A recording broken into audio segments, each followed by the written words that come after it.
Good morning to all. हमने अपने पिछले वीडियो में आपको बताया था कि भारत में किस तरह से मानसून की उत्पत्ति होती है तापीय सिद्धांत द्वारा, और इस वीडियो में हम आपको बताएंगे कि भारत में मानसून की उत्पत्ति का जो दूसरा सिद्धांत है जेट स्ट्रीम सिद्धांत, उससे किस तरह मानसून की उत्पत्ति होती है। चलिए हम शुरू करते हैं।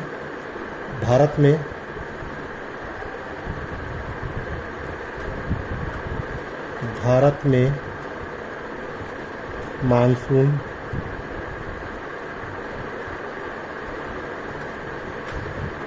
की उत्पत्ति और जो सिद्धांत है वो है जेट स्ट्रीम द्वारा।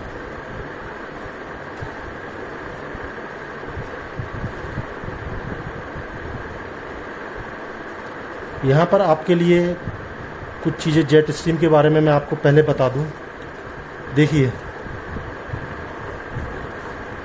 जो जेट स्ट्रीम होती हैं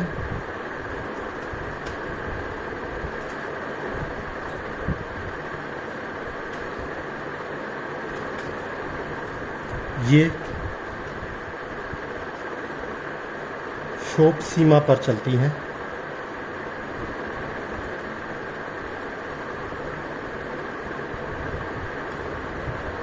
और इनकी गति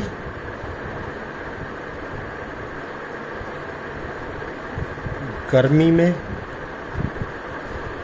लगभग 110 किलोमीटर प्रति घंटा रहती है और सर्दी में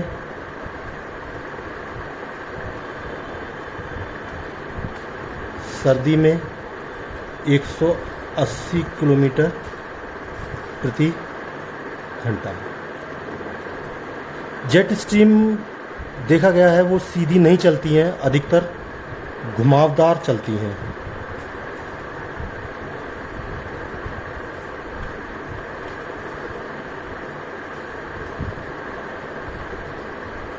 यानी कि इस तरह से जैसे आपकी लहरें चलती हैं उस तरह की। इसके लिए जो मुख्य घुमावदार होने के लिए जो मुख्य जिम्मेदार होती है वो होता है आपका वायुदाब, और वायुदाब के लिए मुख्य रूप से जो जिम्मेदार होती है वो होती है सूर्य का ताप। जहाँ पर सूर्य का ताप ज़्यादा होगा वहाँ पर निम्न वायुदाब होगा, हवा ऊपर उठेगी तो जेट स्ट्रीम को ऊपर ले जाएगी, और जहाँ पर सूर्य का ताप कम होगा वहाँ पर वायुदाब उच्च होगा और जेट स्ट्रीम को नीचे ले आएगा। जो ये घुमावदार होती है इसके लिए कहते हैं राप्सी, रास्बी वेव। ये एक स्वीडन के एक वैज्ञानिक थे, उनका नाम था रास्बी, तो उन्हीं के नाम पर इस वेव का नाम रखा गया है रास्बी वेव। देखिए, प्रकार हम देख लेते हैं। जेट स्ट्रीम के मुख्य रूप से 5 प्रकार होते हैं। सबसे पहला होता है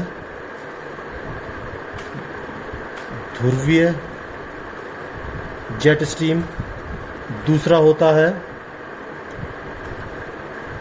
उपोष्ण कटिबंधीय जेट स्ट्रीम,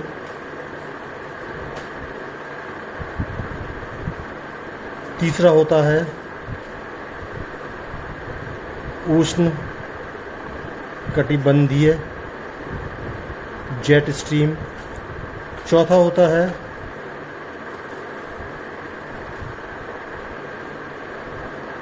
पछुआ जेट स्ट्रीम, और पांचवा होता है स्थानीय जेट स्ट्रीम।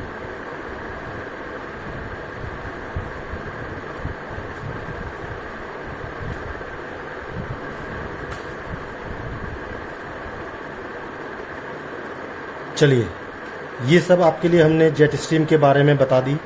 अब हम शुरू करते हैं भारत में मानसून की उत्पत्ति का जो दूसरा सिद्धांत है, जो दूसरी संकल्पना है, जिसे कहा गया है भारत में मानसून की उत्पत्ति जेट स्ट्रीम द्वारा।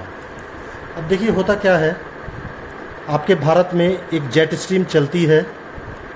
जो जेट स्ट्रीम की एक खासियत होती है, जेट स्ट्रीम जो होती है वो हमेशा पश्चिम से पूर्व की ओर चलती है। ठीक है, तो आपके इस क्षेत्र में एक जेट स्ट्रीम चलती है।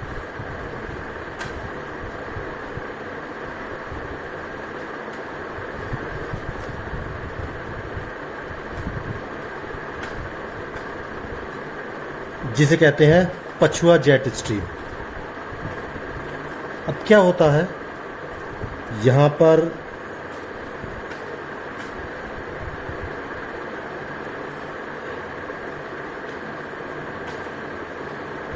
ये आपका कर्क रेखा है।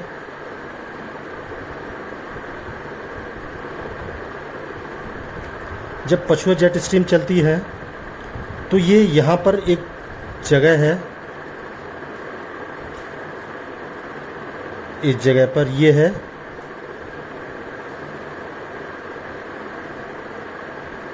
तिब्बत का पठार। ठीक है, अब जब तिब्बत के पठार पर आकर ये जेट स्ट्रीम टकराती हैं तो यहाँ टकराने के बाद ये सर्दियों के मौसम में इस तिब्बत के पठार से नीचे चलती हैं और गर्मियों के मौसम में ये ऊपर चलती हैं। और यहाँ पर ये टकराने के बाद इसकी दो शाखाएं हो जाती हैं इस तरह से। जो ऊपरी शाखा होती है वो कहलाती है उत्तरी जेट स्ट्रीम और नीची जो शाखा होती है वो कहलाती है दक्षिणी जेट स्ट्रीम। और आगे आकर फिर दोनों पुनः मिल जाती हैं। अब क्या होता है, जब सूर्य आपका नीचे भूमध्य रेखा पर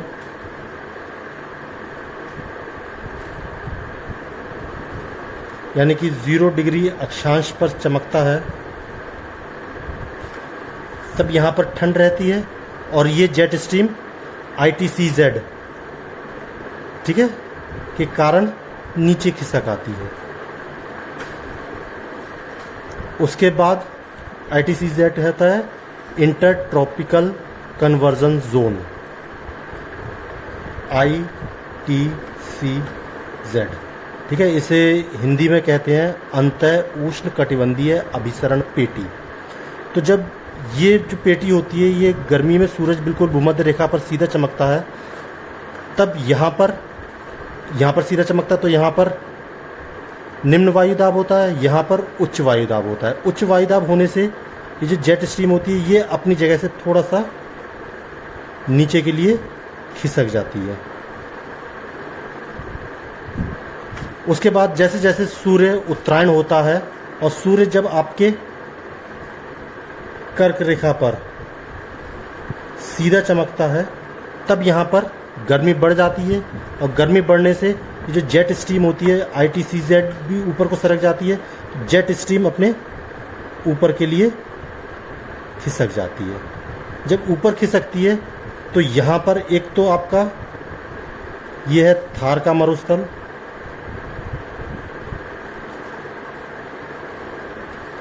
और दूसरा है आपका तिब्बत का पठार। ये दोनों बहुत ज़्यादा गर्म हो जाते हैं। गर्म होने पर यहाँ पर आपकी निम्न वायुदाब बन जाता है और यहाँ पर आपका उच्च वायुदाब। यहाँ पर एक द्वीप है जिसे कहते हैं मेडागास्कर, अफ्रीका के पास है। इस मेडागास्कर के पास जो होती है वो मैसिज दक्षिण पेटी एक होती है, वहाँ पर बहुत ज़्यादा हाई प्रेशर बन जाता है। यहाँ पर बनता है आपका मैसेज हाई प्रेशर। जब मैसेज हाई प्रेशर बनता है तब यहाँ से सीधी पवनें उच्च वायुदाब से निम्न वायुदाब की तरफ चलती हैं।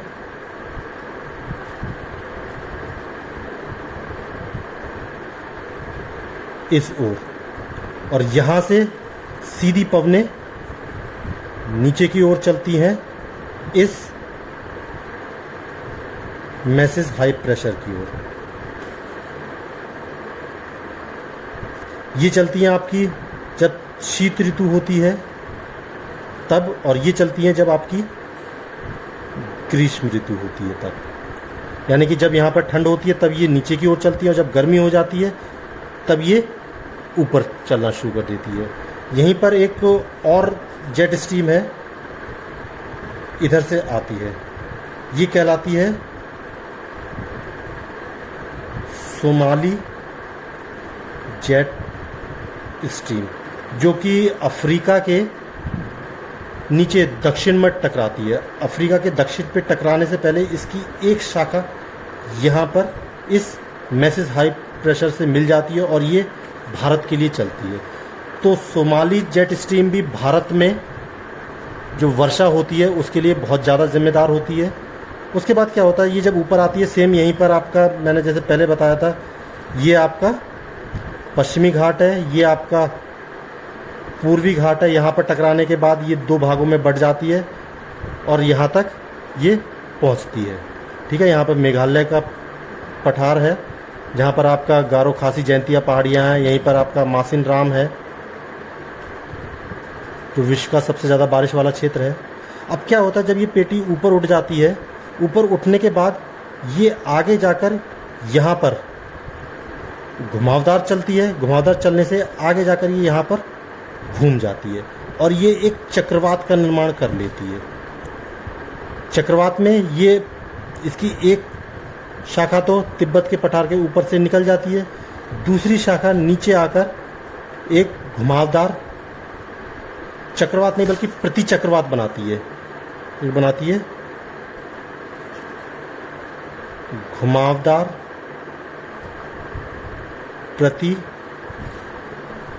चक्रवात। ठीक है, इस घुमावदार प्रति चक्रवात पर जब यहाँ पर मानसून पहुँचता है तो इस चक्रवात से टकराकर फिर मानसून आपके पूर्व की तरफ बढ़ता है, और जब ये पूर्व की तरफ बढ़ता है तभी यहाँ पर बारिश होती है।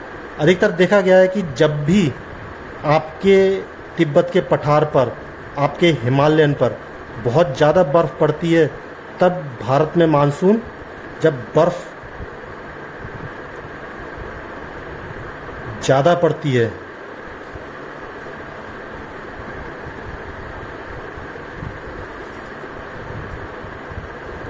तब जो मानसून होता है वो कैसा हो जाता है, वो लेट हो जाता है,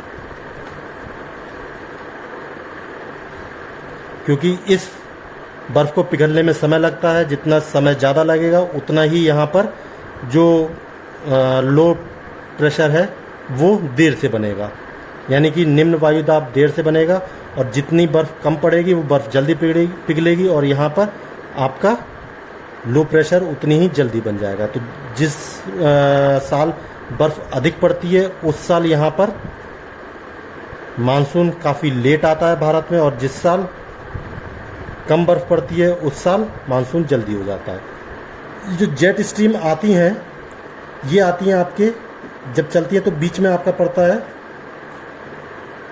भूमध्य सागर। मैंने आपको पिछली बार बताया था कि भूमध्य सागर से ही ये अपना जो नमी होती है वो ले लेती है, और जब मानसून का विवर्तन होता है, यानी कि शीत ऋतु में जब मानसून लौटता है,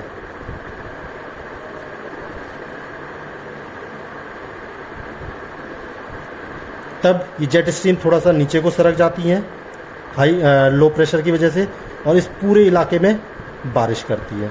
उसके बाद इनकी शाखा, जैसे कि आपका पता है, ये मेडागास्कर के मैसेज जो हाई प्रेशर होता है वहाँ के लिए चलती हैं, और फिर यहाँ पर आकर ये पूरा तमिलनाडु में बहुत ज़्यादा बारिश करती है। ठीक है, ये आपका था मानसून की उत्पत्ति जेट स्ट्रीम द्वारा।